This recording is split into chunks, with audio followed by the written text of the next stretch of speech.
प्रधानमंत्री नरेंद्र भाई मोदी जी का हर आदमी को देश के साथ जोड़ना, देश की भावनाओं के साथ जोड़ना, ये प्रयास आज से नहीं, वर्षों पहले से। अगर आपको याद होगा, एक स्टैच्यू ऑफ यूनिटी का एक कॉन्सेप्ट था और उस कॉन्सेप्ट को लेकर के उन्होंने कहा कि सरदार पटेल जी का एक बहुत बड़ा योगदान इस देश के एक करने में रहा है। 562 रियासतों को मिला करके भारत हुआ था ये, तो उनका जो योगदान भारत को बनाने के लिए है उसके अनुरूप उनकी पहचान नहीं है। तो तय किया कि दुनिया की सबसे बड़ी स्टैच्यू जो है उनके सरदार वल्लभ भाई पटेल जी की वो लगाएंगे, और उन्होंने लगाई। उस वक्त भी उन्होंने पूरे गांव-गांव की मिट्टी, गांव-गांव से किसानों का जो औजार का लोहा, उसका टुकड़े लेकर के वहां पर एकत्रित करने के लिए कहा। उस अभियान का मैं हिमाचल प्रदेश में उस वक्त कोऑर्डिनेटर था और हमने वो काम किया। तो भाव उसके पीछे वही था कि जिस व्यक्ति ने देश को इकट्ठा किया और देश की एक कोशिश होनी चाहिए देश की ओर से कि उसकी एक पहचान पूरी दुनिया के अंदर, देश के अंदर जिस रूप में होनी चाहिए उसके लिए बनाने की कोशिश करनी चाहिए। इस प्रकार से, उस तरह से, और देश जुड़ करके एक होकर के काम करे, उसी भाव को अभी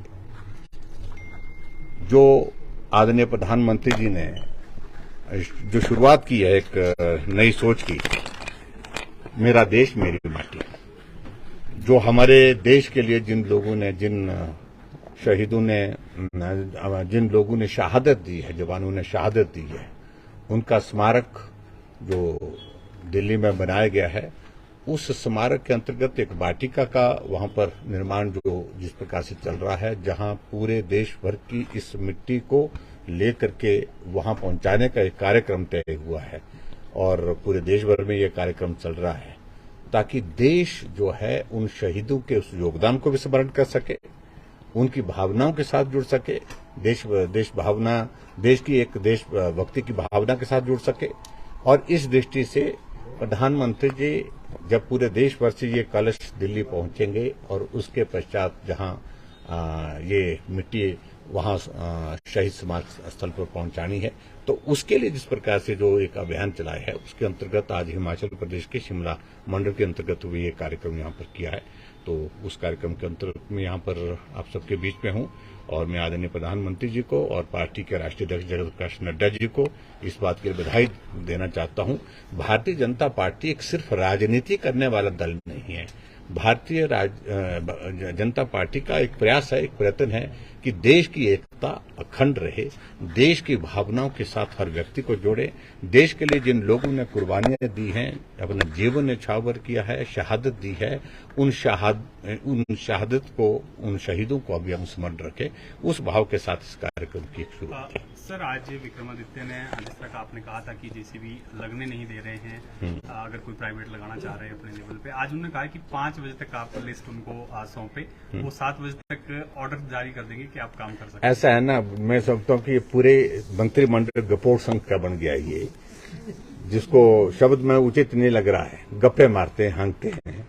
और आप मालूम कर लेना कि वहां पर, और तो छोड़िए मंडी में बाकी जगह, कुल्लू में बाकी जगह तो छोड़िए, आप मेरे विधानसभा क्षेत्र में किस प्रकार के आदेश दिए हैं, जो अधिकारी, उनका नाम का जिक्र करना उचित नहीं है, लेकिन ये बात तो सत्य है कि जेसीबी मौके पर से हटा दी गई है और कहा कि ये जेसीबी काम नहीं करेंगे। हमने कहा बिना पैसे के काम करने के लिए तो दीजिए।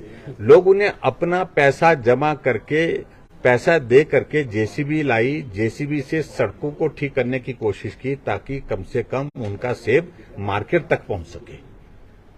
ये पहली बार हो रहा है हिमाचल प्रदेश में। और शिमला जिला के अंतर्गत एक जगह तो 30 लाख रुपए लोगों ने इकट्ठा किया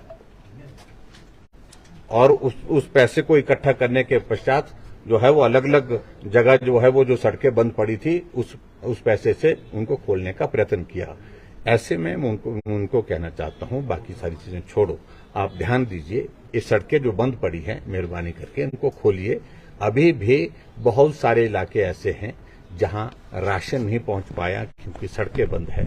अभी भी बहुत सारे इलाके ऐसे हैं जहां सेब उतार करके 15 दिन हो गए, 20 दिन हो गए, लेकिन वो मार्केट में नहीं पहुंच पा रहा। इसलिए नहीं पहुंच पा रहा क्योंकि सड़कें बंद पड़ी है। तो इसलिए उस पर फोकस करें। मुझे लगता है कि बाकी बातें हो जाएंगी। हम सेशन है, सत्र है। सर, विधायक दल की बैठक हुई है। विधायक दल की बैठक शाम को है। सर, एक मंडी यूनिवर्सिटी सर क्या रहेगी का बयान आया है। उन्होंने कहा कि पॉलिटिकल फायदा लेने के लिए यूनिवर्सिटी खोल दी गई, जबकि उसका जो स्तर है वो अभी भी कॉलेज लेवल का है। इस तरह का मुख्यमंत्री का कहना है और कह रहे हैं कि हम इसको जो है देखेंगे और उसके बाद इसका स्ट्रक्चर जो है। मैं तो देवी देवताओं भगवान से प्रार्थना करता हूं कि सद्बुद्धि दे। 9 महीने तक अभी तक भी आगे का कदम नहीं, बंद करने का काम चला हुआ है। यूनिवर्सिटी पिछले 1.5 साल से ज्यादा समय से फंक्शनल है।